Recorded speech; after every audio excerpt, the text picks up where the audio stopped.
अस्सलाम वालेकुम स्टूडेंट्स, आप देख रहे हैं मेरा चैनल लर्निंग फोर्स। आज हम डिस्कस करेंगे first year physics chapter number 3 का topic artificial satellite and orbital velocity. सबसे पहले आर्टिफिशियल सैटेलाइट की definition. Artificial satellites are man made object that orbit around the earth. Artificial satellites वो object हैं जो इंसानों ने बनाए और वो ज़मीन के गिर्द जो हैं वो रिवॉल्व कर रहे हैं। They are kept in to their orbit by gravitational attraction of earth की ग्रेविटेशनल की वजह से ये अपने ऑर्बिट के अंदर जो है वो मौजूद रहेंगे या उसके अंदर रिवॉल्व करते रहेंगे। The low flying satellite have acceleration of 9.8 metre per second square toward the centre of the earth. जो अर्थ के सबसे करीब सैटेलाइट है उसके ऊपर जो एक्सेलरेशन अप्लाई हो रही है that is 9.8 metre per second square, और ये अर्थ की ग्रेविटेशन की वजह से है और उसकी डायरेक्शन जो है वो toward the centre of earth होगी, और उसकी वजह से जो सेंट्रीपिटल फोर्स अप्लाई होगी that is f c is equal to m v square divided by r. अगर हम यहाँ पे देखें तो ये सेंट्रीपिटल फोर्स क्योंकि ग्रेविटी की वजह से है तो इस फोर्स की वजह से हम पुट कर सकते हैं एम जी। मैस जो है वो मैस के साथ कैंसिल आउट हो जाएगा। यहाँ पे हमारे पास ग्रेविटी की वैल्यू आ जाएगी वी स्क्वायर बाई आर। यहाँ से हम उस लो ऑर्बिट सैटेलाइट की वेलोसिटी कैलकुलेट कर सकते हैं v is equal to under root g by r. R हमारे पास रेडियस ऑफ अर्थ है और जी हमारे पास ग्रेविटी है। अगर मैं इसकी वैल्यू पुट करूँ, जी की वैल्यू 9.8, रेडियस हमारे पास 6400 किलोमीटर या 640,000 मीटर्स, तो ये हमारे पास इस लोअर ऑर्बिट की जो वेलोसिटी आएगी डेट इज़ 7900 मीटर पर सेकंड, या इसको हम 7.9 किलोमीटर पर सेकंड भी लिख सकते हैं। ये वो वेलोसिटी है जो सबसे करीब सैटेलाइट को अर्थ के गिर्द रिवॉल्व करने के लिए रिक्वायर्ड होगी, और इस वेलोसिटी को हम नाम देते हैं क्रिटिकल वेलोसिटी का। The minimum velocity necessary to put a satellite into the orbit is called critical velocity. वो कम से कम वेलोसिटी कि जिस वेलोसिटी के ऊपर जो सैटेलाइट है वो ऑर्बिट के अंदर मूव कर सकता है, this is called critical velocity. अब इस वेलोसिटी के ऊपर एक जो सैटेलाइट है वो कितनी देर में अपना एक ऑर्बिट मुकम्मल करेगी या अपना एक सर्कल मुकम्मल करेगी, तो इस फार्मूले से हम उसका टाइम पीरियड जो है वो कैलकुलेट कर सकते हैं। सिंपल हमारे पास फार्मूला है s is equal to v t. यहाँ से उसी फार्मूले से हम लिख सकते हैं t is equal to s by v. अब एक कंप्लीट रेडियस उसने मुकम्मल की, कंप्लीट जो है वो एक सरकमफेरेंस के गिर्द जो है वो सैटेलाइट ने अगर अपना एक रेवोल्यूशन मुकम्मल किया है तो हम इसको सरकमफेरेंस के फार्मूले के साथ प्लेस कर सकते हैं 2πr, और ये जो r है this is radius of earth. v हमारे पास वो मिनिमम वेलोसिटी है जो हमने यहाँ से कैलकुलेट की है जो क्लोजेस्ट ऑर्बिट के लिए यूज़ होगी। t is equal to 2πr divided by v, इसकी वैल्यू पुट की, टाइम की हमारे पास वैल्यू आ गई 50-40 सेकेंड। अगर मैं इसको 60 से डिवाइड करूँ तो यही वैल्यू मेरे पास आ जाएगी 84 मिनट्स। और ये सबसे क्लोजेस्ट, ये दोबारा मैं बता रहा हूँ कि सबसे क्लोजेस्ट ऑर्बिट का ये टाइम पीरियड होगा। इतने टाइम में ये अपना एक ऑर्बिट जो है, अपना एक सर्कल जो है वो अर्थ के गिर्द मुकम्मल कर लेगा। इसका कंक्लूजन जो बुक के अंदर गिवन है, the gravitational acceleration decreases inversely as the square of the distance from the centre of earth.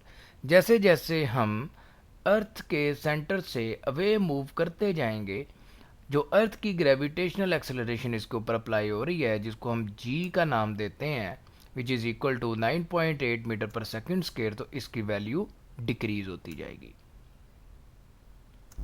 Value of g या gravitational affect with respect to altitude, उसके अंदर भी ये चीज़ हमने पहले पढ़ी हुई है कि जैसे जैसे ऑब्जेक्ट जो है वो हाइट के ऊपर जाता जाता है उसी तरह ग्रेविटी की वैल्यू कम होती जाएगी, और अगर ग्रेविटी की वैल्यू कम होगी तो फिर हमारे पास सैटेलाइट को कम वेलोसिटी चाहिए होगी अपने ऑर्बिट में रिवॉल्व करने के लिए। The higher the satellite the lower will be the required speed. जितना हमारा ऑर्बिट जो है वो हायर होता जाएगा, जितनी सैटेलाइट जो है वो हायर होती जाएगी उसको कम स्पीड रिक्वायर्ड होगी, अपने ऑर्बिट में स्टे करने के लिए या रिवॉल्व करने के लिए, and longer it will take to complete on 1 revolution around the earth. तो उसको ज़्यादा टाइम लगेगा अर्थ के गिर्द रिवॉल्व करने के लिए। अब इसके अंदर जो टाइम है, जो उसको 1 रेवोल्यूशन मुकम्मल करने के लिए जो टाइम रिक्वायर्ड होगा, वो 2 तरीक़ों से डिक्रीज़ कर रहा है। एक तो हम उसकी स्पीड डिक्रीज़ कर रहे हैं, इसकी वजह से भी उसका टाइम पीरियड डिक्रीज़ हो जाएगा। सैटेलाइट जो है वो लोअर स्पीड के साथ मूव कर रही है, ठीक है। और दूसरी चीज़, जब हमने उसको हायर ऑर्बिट के अंदर लेके गए हैं तो हमारे पास उसका सरकमफेरेंस भी बढ़ जाएगा। एक तो उसको ज़्यादा डिस्टेंस कवर करना पड़ेगा और दूसरा उसकी स्पीड भी कम होगी। नेक्स्ट हम डिस्कस करते हैं orbital velocity. The velocity of satellite with which it revolve around the earth is called orbital velocity. वो वेलोसिटी के जिस वेलोसिटी से कोई भी सैटेलाइट अर्थ के गिर्द रिवॉल्व कर रही है, this is called orbital velocity. यहाँ भी हम सपोज कर लेते हैं, let the mass of the satellite is ms। ये हमारे पास मास ऑफ सैटेलाइट, इसकी ऑर्बिटल वेलोसिटी है हमारे पास v, around the earth of mass m and radius r is the radius of orbital. अब यहाँ पे हमने ये चीज़ लिखी हुई है रेडियस ऑफ ऑर्बिटल। अब ये हमारे पास कैपिटल R प्लस h के इक्वल होगी। ये टोटल हमारे पास रेडियस ऑफ ऑर्बिटल कहलाएगा, जिसको हम स्मॉल r के साथ रिप्रेजेंट कर रहे हैं। इसके अंदर ये जो हमारे पास पोर्शन है, this is radius of earth, और ये हमारे पास इतना जो पोर्शन है that is height from the surface of earth. तो स्मॉल r जो है ये हमारे पास कैपिटल R प्लस h का जो है वो कम्बिनेशन होगा, इन दोनों को ऐड करके ऑर्बिटल रेडियस की वैल्यू आएगी। Then the centripetal force is given as Fc is equal to mv²/r। ये तो हमारे पास एक इक्वेशन आ गई, ये हमने पहले भी डिस्कस की। इसी तरह this force is provided by gravitational force between earth and satellite. ये हमारे पास फोर्स जो होगी ये ग्रेविटेशनल फोर्स की वजह से आएगी जो अर्थ और सैटेलाइट के दरमियान है। और ये हमारे पास लॉ ऑफ ग्रेविटेशन भी है, F is equal to g m into ms/r²। Capital M है हमारे पास मास ऑफ अर्थ, ms हमारे पास मास ऑफ सैटेलाइट, और r जो है वो रेडियस ऑफ ऑर्बिटल। अगर मैं इन दोनों इक्वेशंस को कंपेयर करूं, mv²/r is equal to g m into ms/r²। ms की वैल्यू ms के साथ कैंसिल आउट हो गई, r की वैल्यू r² के साथ कैंसिल आउट हो गई, तो मेरे पास v² की वैल्यू आ गई gm/r। v की अगर मैं वैल्यू कैलकुलेट करूं तो स्क्वायर रूट gm/r। g हमारे पास ग्रेविटेशनल कांस्टेंट है, m हमारे पास मास ऑफ अर्थ, और यहाँ से हम क्लियरली देख सकते हैं कि जितनी हमारे पास रेडियस की वैल्यू या हाइट ऑफ सैटेलाइट जो है वो फ्रॉम द सेंटर ऑफ अर्थ बढ़ती जाएगी, जितना हम इसका रेडियस बढ़ाते जाएंगे उतनी हमारे पास ऑर्बिटल वेलोसिटी डिक्रीज होती जाएगी। अब ये हमारे पास इसका एक्सप्रेशन है।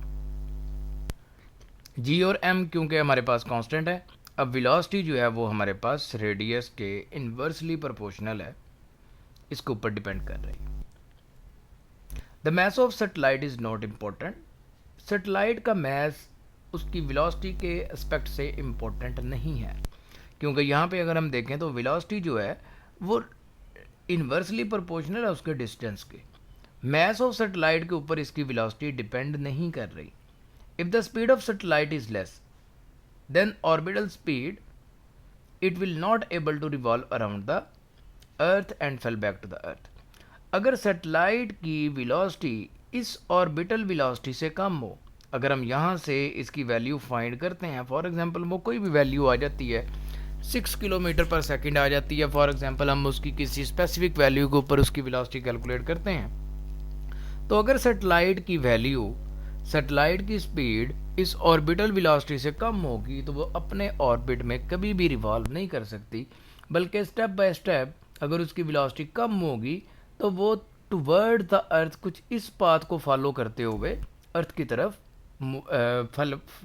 फॉल कर जाएगी। इसी तरह उसका ऑर्बिट जो है वो विद रिस्पेक्ट टू टाइम छोटा होता जाएगा और वो अर्थ की तरफ फॉल कर जाएगी। अगर हमारे पास सैटेलाइट की वेलोसिटी इस ऑर्बिटल स्पीड से ज़्यादा होगी तो विद रिस्पेक्ट टू टाइम जो सैटेलाइट है वो इस डायरेक्शन में अवे मूव करती जाएगी और अपने ऑर्बिट से बाहर निकल जाएगी। तो अर्थ सैटेलाइट को अपने ऑर्बिट में रिवॉल्व करवाने के लिए हमें स्पेशली इसी ऑर्बिटल वेलोसिटी को फॉलो करना पड़ेगा, या उसकी वेलोसिटी हमें ये रखनी पड़ेगी। तो ये हमारा आज का लेक्चर था। नेक्स्ट लेक्चर में इंशाल्लाह आर्टिफिशियल ग्रेविटी और नेक्स्ट टॉपिक जो है वो डिस्कस करेंगे। अल्लाह हाफिज़।